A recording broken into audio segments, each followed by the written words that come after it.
July 25, 1944, 14:35 hours. Hedgerow Field, Normandy. Oberfeldwebel Hans Müller led his infantry platoon through Norman bocage with the caution that 3 years of combat had taught him. The hedgerows, ancient earth banks topped with dense vegetation, provided excellent cover for German defensive operations, creating natural fortifications that British armor struggled to overcome. Müller's platoon was moving to reinforce positions under pressure from British infantry advances, confident that the terrain favored defenders and that they could hold until German armor arrived to counterattack. The afternoon was quiet, except for distant sounds of combat. Müller's men moved tactically, using the hedgerows for cover, maintaining proper spacing to reduce casualties from potential artillery fire. They were experienced troops who understood that surviving in combat meant never clustering together, never silhouetting themselves against skylines, always assuming that Allied observation was tracking their movements. The sound reached them first, a distant thump, barely audible over ambient battlefield noise. Müller recognized it instantly as artillery fire, but wasn't particularly concerned. Allied artillery was a constant feature of Normandy fighting, and his troops knew how to take cover when shells arrived. They'd survived countless bombardments through proper dispersion and use of available cover. The shells arrived 5 seconds later with precision that seemed impossible, given the distance they'd traveled. The first salvo landed directly on Müller's platoon position, not scattered across the general area, but concentrated on the specific hedgerow sections where his men were located. The explosions were devastating, shrapnel scything through vegetation that provided no protection against high-velocity fragments. Men who'd been confident in their cover died without understanding what had hit them. Müller survived the initial salvo because he'd been moving between sections when the shells arrived. As he took cover, he counted seconds until the next volley, expecting the usual 30 to 60-second interval that German artillery required between salvos. Instead, the second salvo arrived 12 seconds after the first, landing with the same terrifying precision on positions where survivors were attempting to regroup. The third salvo arrived 8 seconds after that. The fourth followed 6 seconds later. Müller realized with horror that British artillery was maintaining fire rate that seemed physically impossible. Shells were arriving faster than his men could move between the impacts, creating continuous bombardment that eliminated any opportunity to withdraw or take effective cover. His platoon was being systematically destroyed by artillery that fired faster than machine guns. The bombardment lasted 3 minutes. When it stopped, Müller's platoon had ceased to exist as combat-effective unit. 43 men had been reduced to 17 survivors, most of whom were wounded. The hedgerows that should have protected them were shredded by shrapnel. The equipment they'd been carrying was scattered across 200 yards. The psychological impact was profound. These were veteran troops who'd survived Soviet artillery on the Eastern Front and American bombardments in Italy, but nothing had prepared them for British artillery that fired with machine gun rapidity and achieved accuracy that seemed to violate laws of physics. Müller's report to battalion headquarters was stark. British artillery destroys units before we can respond. Rate of fire exceeds anything we've encountered. Accuracy suggests observation of our positions with immediate fire direction. Recommend avoiding movement within range of British guns. The battalion commander noted Müller's recommendations but couldn't implement them. Avoiding British gun range meant abandoning half of Normandy to British forces without fighting. The weapon that had destroyed Müller's platoon was the British 25-pounder gun howitzer, firing from positions 3 miles away, directed by forward observers who'd spotted German movement and called fire missions that British gun crews executed with practiced efficiency. The entire engagement from first observer report to final round took perhaps 5 minutes, demonstrating artillery effectiveness that German forces had no doctrine or training to counter. The versatile compromise. The 25-pounder represented British artillery philosophy that prioritized flexibility and rapid fire over maximum destructive power. The gun's caliber, 87.6 millimeters, was smaller than German field artillery, which typically used 105 or 150 millimeter weapons. German doctrine assumed that bigger shells meant more effective artillery, but British experience suggested that smaller shells fired faster and more accurately achieved better results than larger shells fired slowly. The gun howitzer designation reflected its dual capability. It could fire at relatively flat trajectories like a gun, providing direct fire against visible targets or achieving longer range through elevated angle. It could also fire at steep trajectories like a howitzer, allowing shells to drop into trenches, behind hills, or into built-up areas where flat trajectory would be blocked by obstacles. This versatility meant that single weapon could perform roles that German forces required multiple specialized artillery pieces to accomplish. The design emphasized simplicity and reliability over sophistication. The gun had no complex mechanisms that could fail under field conditions, no delicate systems requiring extensive maintenance, no components that couldn't be repaired by competent crew using basic tools. The mounting was straightforward, a split trail carriage that provided stable firing platform while remaining light enough for truck towing. The entire weapon weighed roughly 1.8 tons, making it significantly lighter than German artillery of comparable firepower. The shells were relatively light, 25 pounds, hence the name, but the reduced weight brought substantial advantages. Crews could manhandle shells more easily during rapid fire, reducing the physical exhaustion that limited sustained fire with heavier ammunition. The lighter shells required less propellant, reducing barrel wear and allowing more rounds to be fired before rebarreling was necessary. The reduced weight meant more shells could be stockpiled in forward ammunition dumps, ensuring that British guns rarely faced ammunition shortages that limited German artillery. The gun's most significant characteristic was its rate of fire. Well-trained crews could sustain 5 to 8 rounds per minute indefinitely, limited only by ammunition supply and physical endurance. During emergency situations, crews could achieve 10 to 12 rounds per minute for brief periods by streamlining loading procedures and accepting reduced accuracy. This fire rate exceeded German field artillery by factors of 2 or 3, creating tactical situations where British guns could deliver overwhelming firepower before German forces could respond.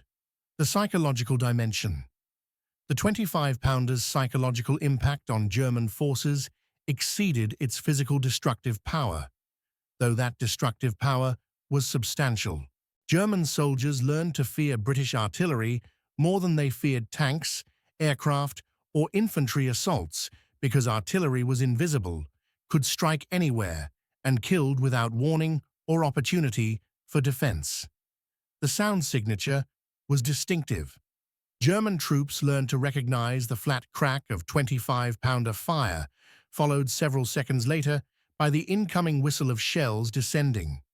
That interval, hearing the gunfire and knowing shells were already in flight, created anxiety that immediate threats didn't produce. With tank attacks, German troops could see the threat and respond. With artillery, they could only hear death approaching and hope that shells landed somewhere else. The rate of fire amplified the psychological effect. German troops taking cover from first salvo would hear second salvo arriving before first salvo's echoes faded, then third salvo following immediately, creating impression of continuous bombardment that never ended.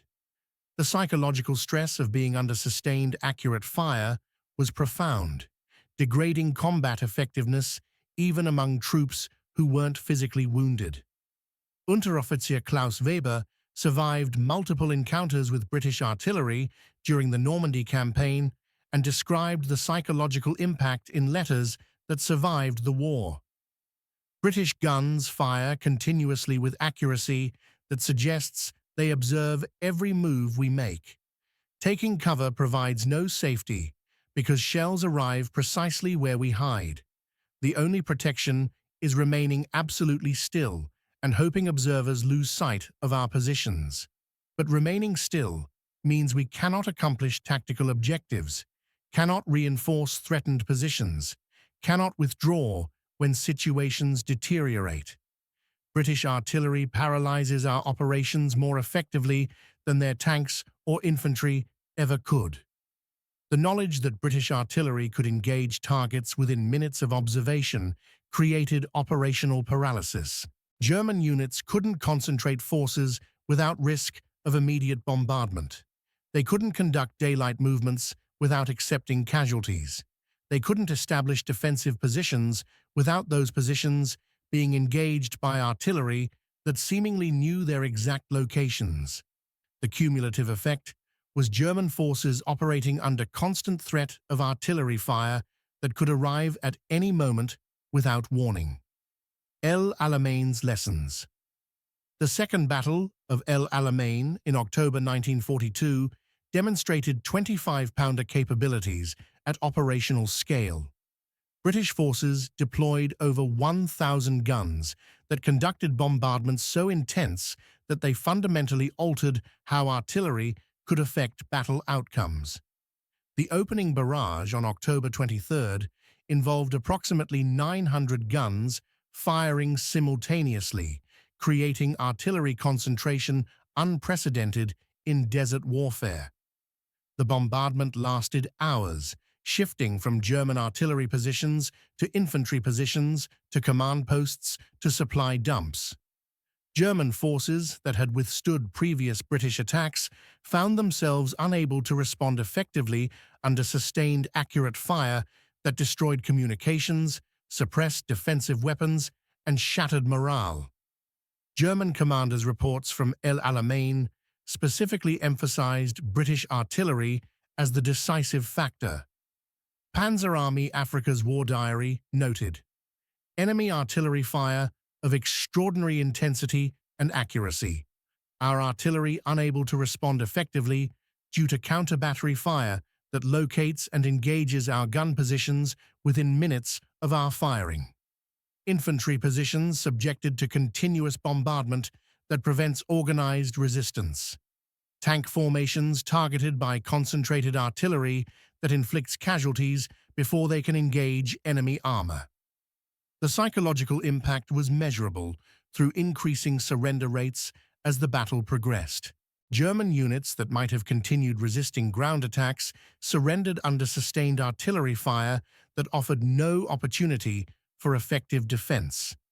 The knowledge that resistance would only result in continued bombardment, while surrender would end, the shelling created rational incentive structure favoring surrender. British fire control demonstrated coordination that German forces found remarkable. Observers with forward infantry could call fire missions that brought multiple batteries onto single target within minutes, creating overwhelming local fire superiority that allowed British infantry to advance against positions that artillery had suppressed. The system's responsiveness meant that German counterattacks faced immediate artillery response that disrupted assembly areas before attacks could develop. The Normandy Proving Ground.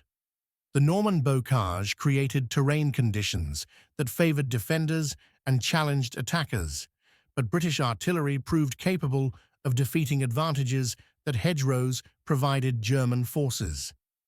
The 25-pounder's versatility was essential. Flat trajectory fire could engage hedgerows directly, while plunging fire could drop shells behind cover. Airburst shells, which detonated above ground rather than on impact, proved devastatingly effective against German troops sheltering behind hedgerows. The shells would burst 20 to 30 feet above ground, creating downward-directed fragment cone that killed troops hiding behind cover that protected against ground-burst shells. German soldiers learned that hedgerows provided no protection against British artillery using proximity fuses or timed fuses that detonated shells above cover. The fire rate became critical during fluid combat, when targets appeared and disappeared rapidly.